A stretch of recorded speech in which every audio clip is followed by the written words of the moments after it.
Jeg hedder Merete Svane Hansen, og forleden dag så var jeg over i skoven og samlede nogle rapsløg. Dem har jeg tørret på vores fyr, så de blev helt knastørre. Nu har jeg tænkt mig, at det skal blive til ramsløgsalt. Og det kan man gøre på flere måder. Man kan dels gøre det med de tørrede blade, som også er vasket selvfølgelig, inden at de blev tørret. Eller man kan gøre det med helt friske blade. Jeg har valgt denne her gang at gøre det med de tørrede blade. Og måden at gøre det på, det er simpelthen, at man krymler de store blade sådan lidt ned i en hurtighakker. Og så tilsætter man lidt havsalt. Og jeg køber havsalt fra Frankrig. Det har jeg som regel med hjem, når vi har været på rejse. Det er lidt fugtigt i det. Det betyder ikke så meget, fordi ramsløgsalten den skal jo tørre efterfølgende. Hvis du lige går med herover, så vil du se. Hvis jeg så kom, du er nødt til at gå med hende. Sådan der.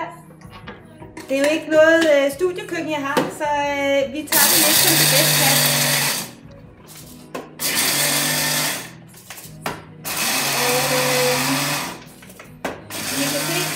Så stille og roligt, så bliver saltet kværnet sammen med de tørrede ramsløgblade. Der er stadigvæk et helt blad tilbage. Deler det en lille smule. Ej, en skøn duft.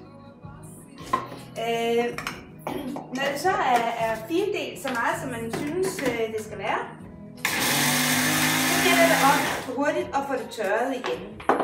Og når først det er tørt saltet, så kan det holde næsten evigt. Det kommer det jo så sjældent til, fordi det smager jo godt, så man får det jo også brugt.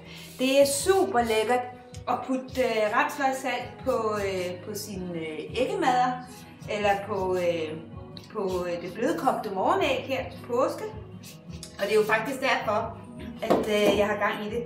Jeg tænker, at det her det er en lille gave, som jeg skal have med til min svigermor i Holland, så hun også kan smage, hvad det er for noget, jeg går her og leger med. Så nu skal det stå i cirka et par dage, og så rører jeg i det en gang imellem med en ske eller en gaffel, og så er det sådan set færdigt.